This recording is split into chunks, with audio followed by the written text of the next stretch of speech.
29 ऑगस्टला कोणत्याही परिस्थितीत मुंबईमध्ये आंदोलन करणार असल्याचा निर्धार मराठा आरक्षण आंदोलक मनोज जरांगे पाटील यांनी केलाय।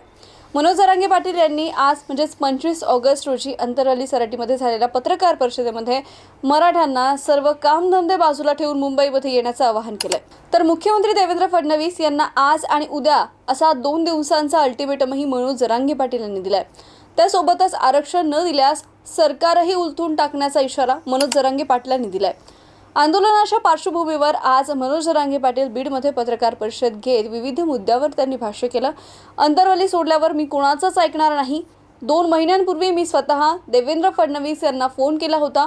मला गरीब मराठ्यांच्या वेदना तुमच्या पुढे मांडायच्या आहेत, तुम्ही अंतरवलीमध्ये या असं देवेंद्र फडणवीसांना मी म्हणालो होतो। देवेंद्र फडणवीस लक्ष घालत नसतील तर आडमुठ नेमकं कोण हे मुंबईकरांनी सांगावं, असं देखील मनोज जरांगे पाटील यांनी प्रश्न उपस्थित केलाय।